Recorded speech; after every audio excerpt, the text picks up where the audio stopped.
So, all in all, down here, Elemental Studio.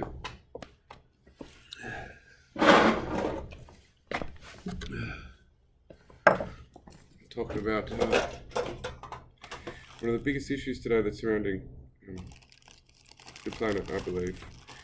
We're going to get into that. They say that we're coming into a time of sevenfold wisdom and knowledge. And that's seems to be accelerating 7 times faster. So it's moving along more quickly. And to reach this point, which is quite a positive outcome for the world to reach this sevenfold wisdom and knowledge, there have to be some sort of antithesis to that. There has to be an opposite effect. But that's already kind of been declared in the year 2000. It's declared that the world's in the what's called the post-human stage.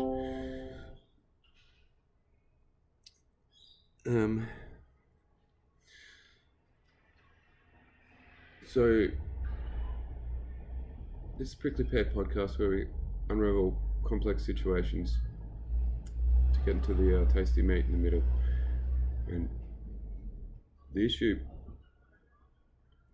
which I think surrounding the whole most complex issue in the world today, in my view, most has to be the issue of humanity entering into the post-human stage. Now, what that essentially means is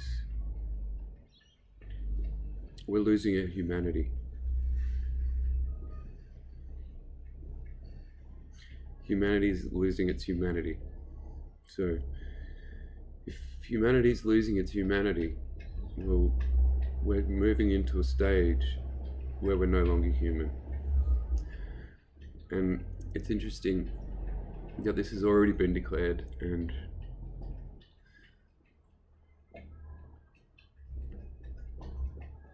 by doing this, we're going into we may be going into a time of sevenfold wisdom and knowledge,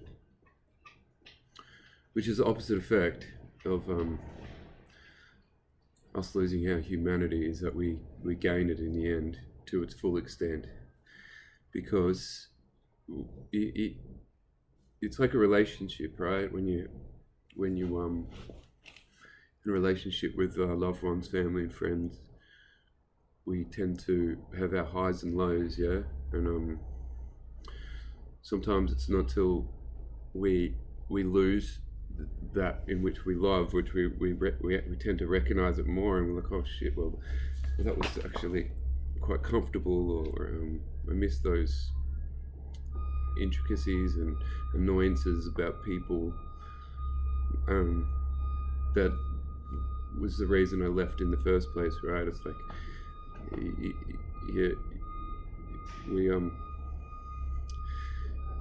we tend to look back on what we've missed and go, oh fuck, that was pretty good. So when we're talking about humanity and what it means to be human, to gain full understanding, sevenfold wisdom and knowledge of what it means to be human, first we have to have come to the very close brink of losing what it means to be human. And I find it very interesting that that has been declared in the year 2000. Now, me personally, it's an interesting year because the Olympics was on, and I'd been living in Sydney for a while, and then we had the Twin Towers not long before, and just after. And what was interesting about the Olympics in Sydney in the year 2000 was that when all the countries came together for this one sort of event, it just changed the whole dynamic. The whole frequency of the city was transformed into a place of love, compassion, and empathy, and everyone just wanted to have a good time, and they got together, and the streets were blocked, and people well, it's like Mardi Gras, right, in Sydney for the whole of the Olympics, where transversely, you know, the times leading up to that, it was just plain old Sydney, you know, so a little rat race where everyone's running around doing their thing. So these two poles exist always, all the time together, and they must do.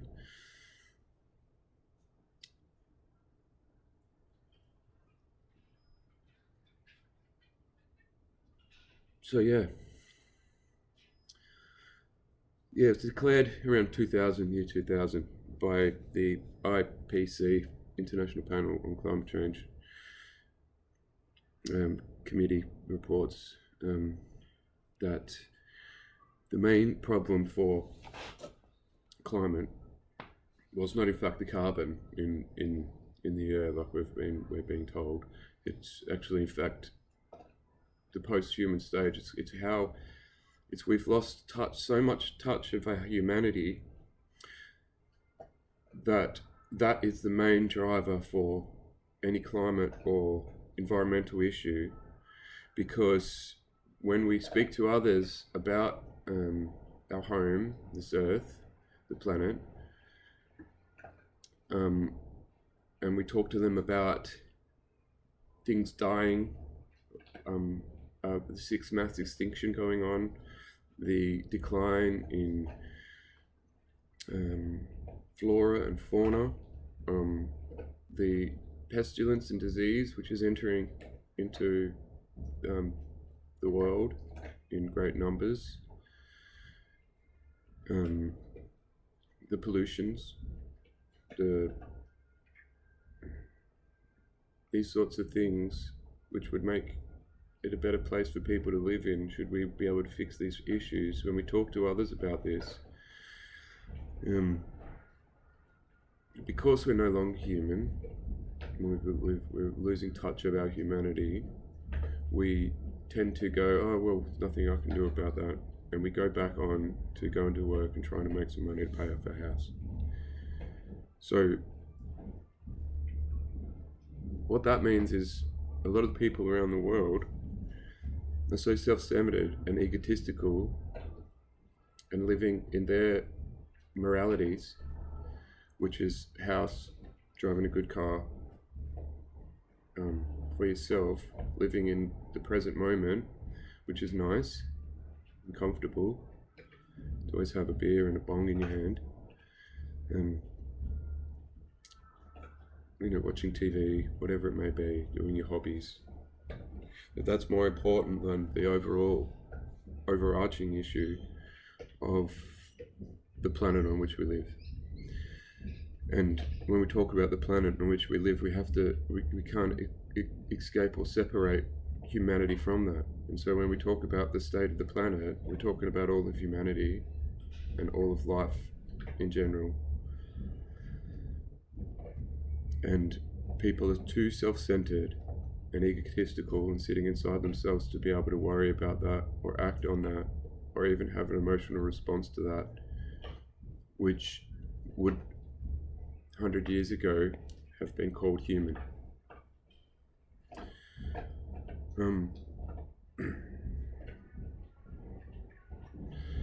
So that's what it means to have lost our humanity, right?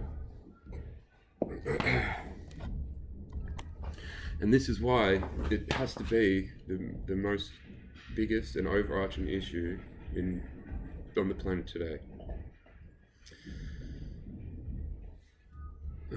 There's good news, but there's bad news.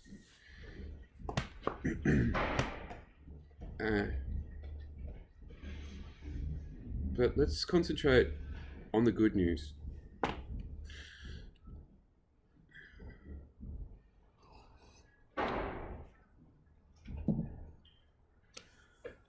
The good news is that we've recognized this on the death of the planet and humanity. So it's like humanity's reached its old age, basically, and it's dying. And, it's got cancer, and the doctors have come in and gone, shit, there's a tumour here and you haven't got long to live, but there's a slight chance, 99% chance that you may survive this because you're still human, it's just your body's morphing into a mutant creature of cancer that will eventually kill you. That's what's happening to humanity.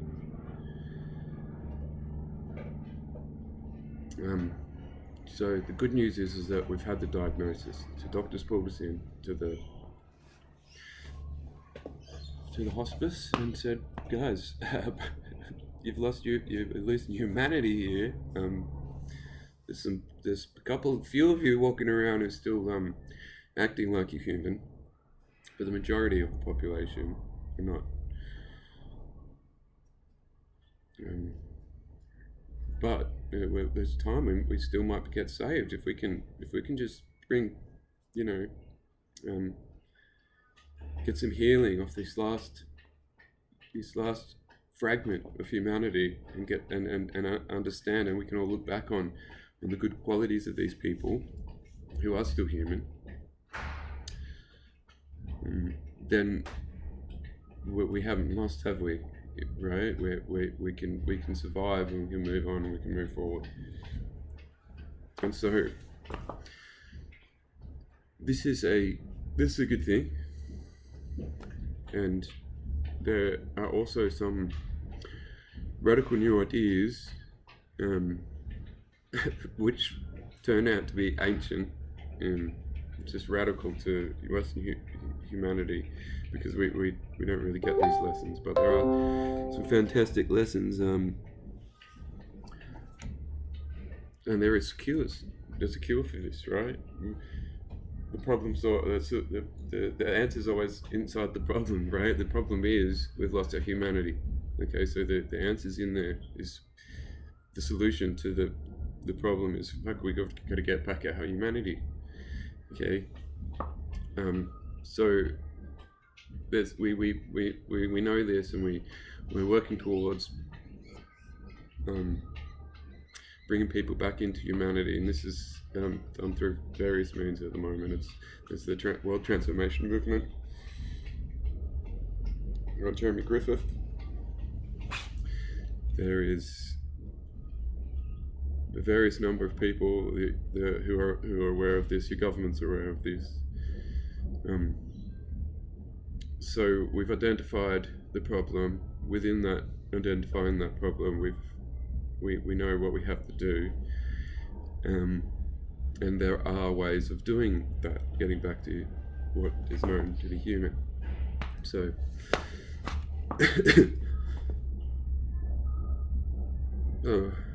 what do you think that might look like, being human?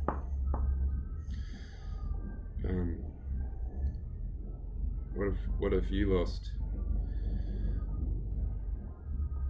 recently that, the human things that we used to do in the past, and like to see back again, the nice things that we did?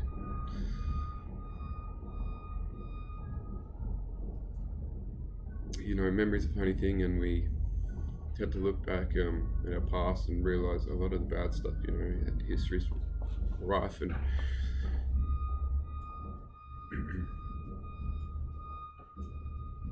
rife with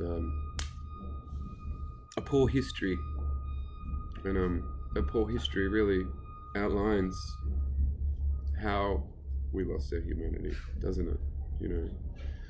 From the Garden of Eden and the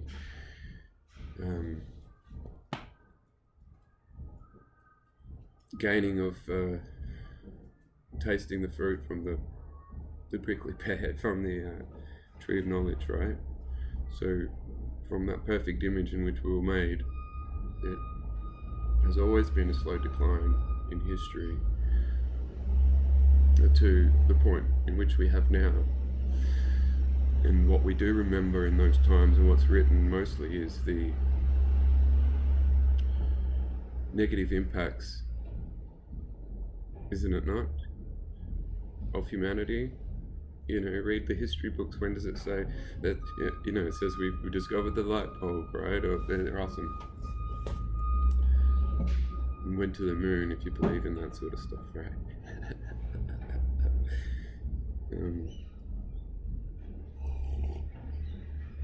You know, we were able to put someone in prison for 34 years and then make him the president of a nation. That's another good story, isn't it? But we had to put him in prison first.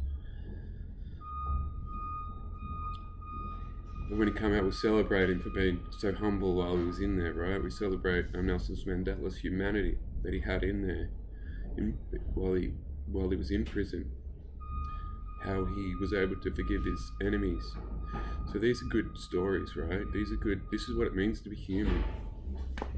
When someone can put you away for a country, can put you away for 34 years, and you come out and lead that country with love and compassion and loyalty, morality, empathy, loyalty, honor, respect, inspiration, and encouragement to move forward in a better way and not make the same mistakes as our past. But tied in with that story, what a wonderful story, was the brutality of humanity at the time, you know, the apartheid and the basic theft of land and colonization, which these sorts of brutalities far outweigh sometimes the simple humbleness of one man. And so therefore history is been written in such a way to basically record all our horrors, and this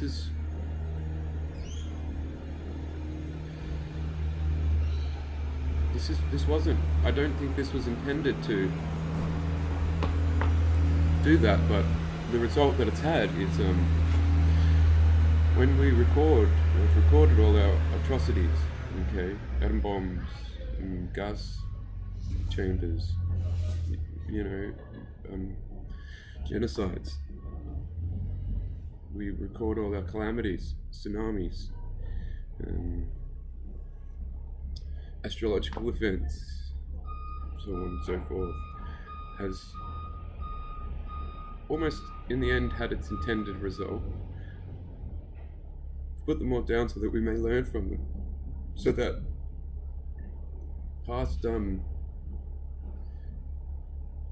the future generations won't make the same mistakes as the past generations. That's what it's meant to be. But where there's been so much of it, it's been so horrendous that people have become dialed down to it, and they think it's been normalized, right? It's like, oh well, that just happens because we've been doing it all throughout history, right? You see that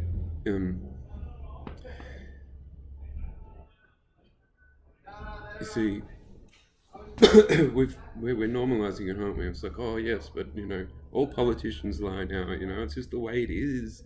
So it's responses like this which is further alluding to and leading us to believe that yes, we must have lost our humanity somewhere along the way, okay? Because somewhere deep down in our hearts we must know that all this stuff's wrong, but we still let it happen.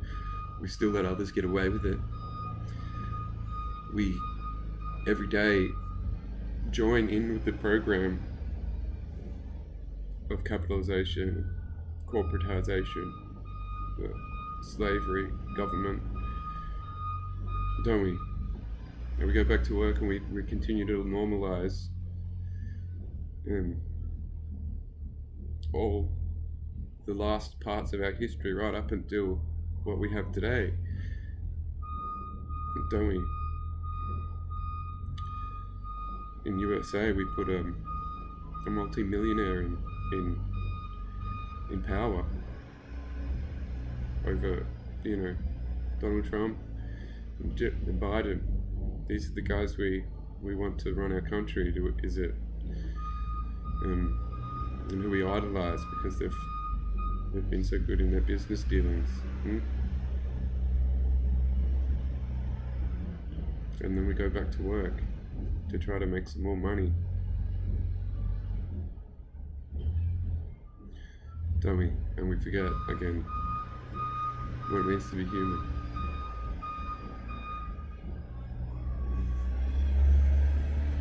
Well,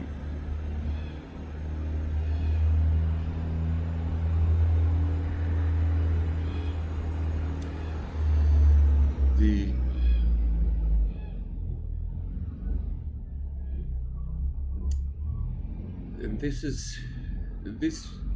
subject, humanity entering the post-human stage, will be a overarching theme for those who want to come on the podcast to really listen to this introduction. We won't be talking about it.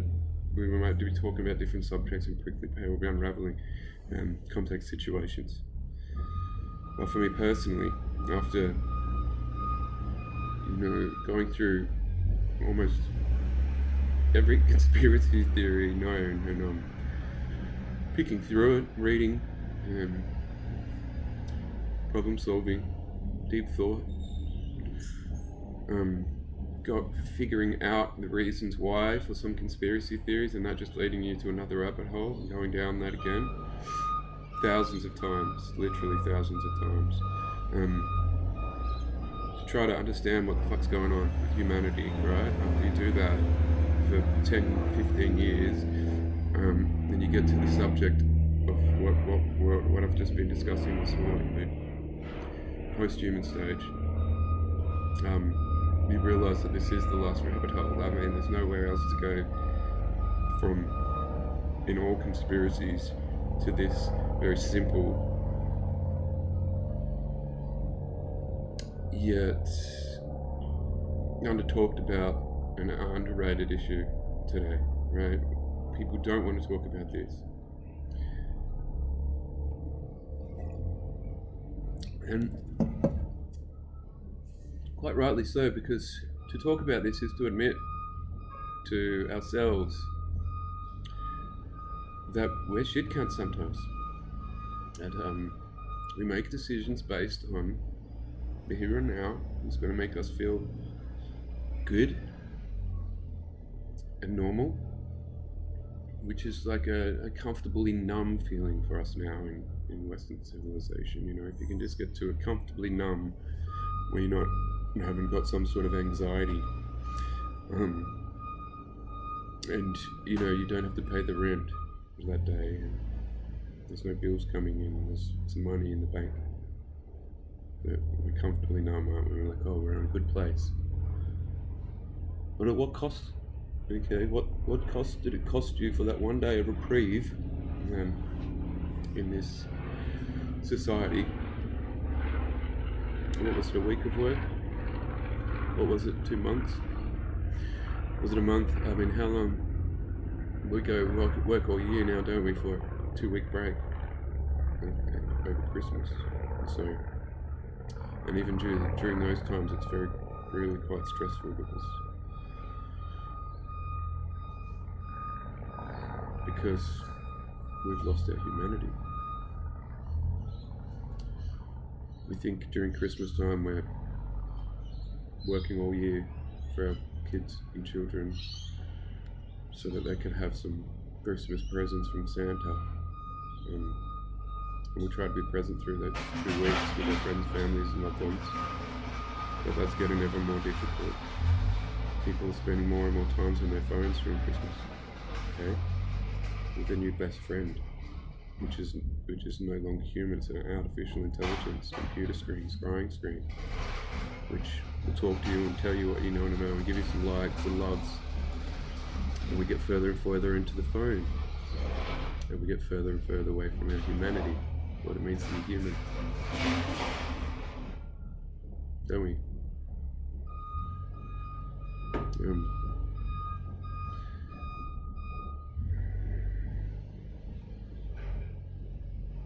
People talk about I live in my own truth, and you have your truth, and we're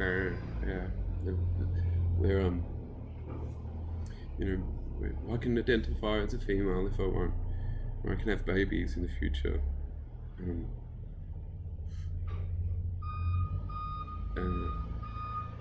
Or the war in Ukraine, the just you know, any of these issues,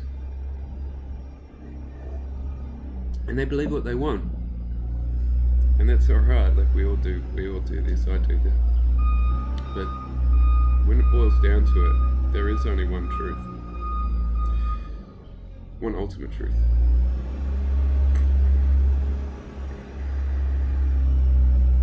And I know that when I look here at you, you know what I'm talking about. It's too logical for you to not understand what I'm talking about.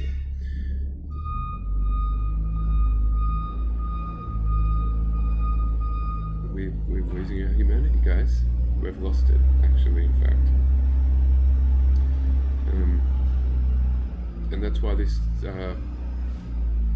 issue is going to be the hardest to talk about, so I won't really be chatting about it per se straight away, but just wanted to give a little introduction into the types of mindset that will be backing up a lot of the talks which I have with others. We're going to notice that, you know, while we may brush on little topics like these subjects, that people will try to brush them under the table and go, oh well, I don't want to talk about that. You see, and they'll say about their ego, or they'll talk about their new songs and how they're happy, you know. And so we're here, and I'm here to talk about humanity as a whole, all of us together, and yeah.